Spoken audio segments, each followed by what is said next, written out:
I'm Trista Keaton, and you're watching The Source. The Source for the next couple of weeks will be following the university's budget cuts and finding the effects in different departments. This week, we will be discussing the Center of Diversity and Inclusion and how their operations have changed. We also have a feature on AI at D3 TV.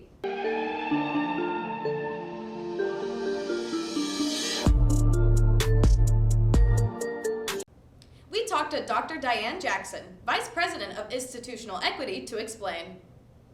Okay, my name is Diane Jackson, and I serve as Vice President for Institutional Equity and Title IX Coordinator. About how the CDI operations changed, they actually have changed significantly, and this is not just about allocations. So the Center for Diversity, the Justin and Darien Christian Center for Diversity and Inclusion, used to report under Student Affairs.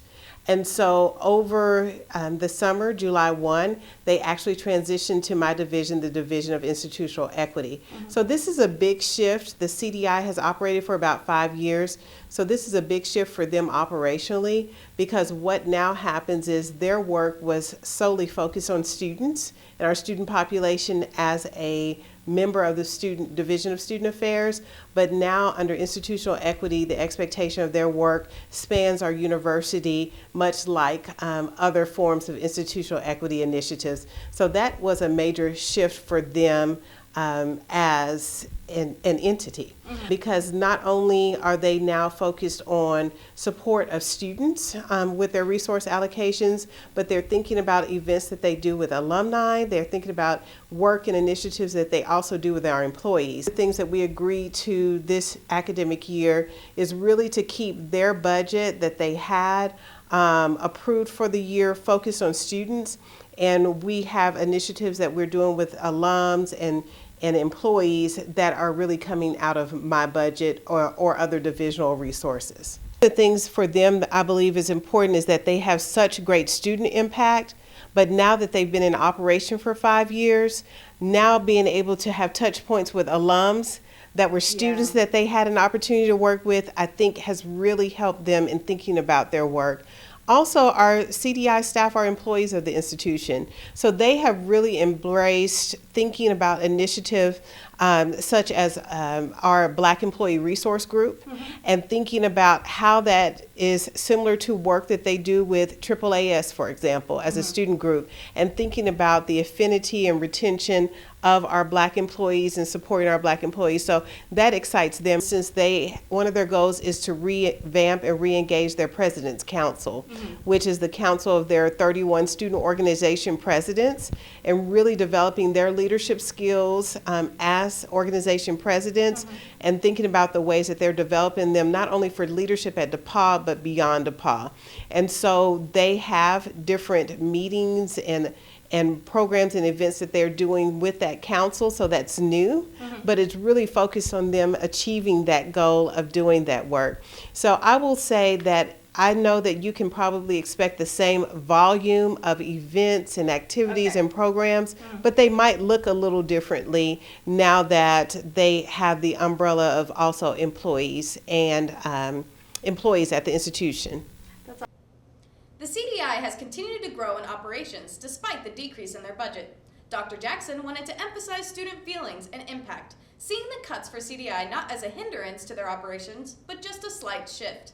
Into our feature, D3 TV is set to revolutionize its operations by integrating artificial intelligence technology.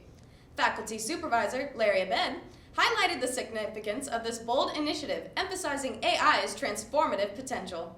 He said, "We are jumping on the AI train, and DePauw students are getting hands-on experience with AI through their internships, which is another reason why D3 is emphasizing the growing importance of equipping students with essential AI knowledge."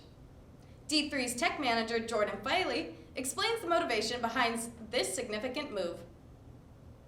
Well, we know AI is kind of the future, and it holds a lot of secrets, and some of them we haven't really found out yet. So what we're trying to do is we're trying to just get it inside, get it in the door, and see what we can use it for. There's ways that we can use it to help get ideas.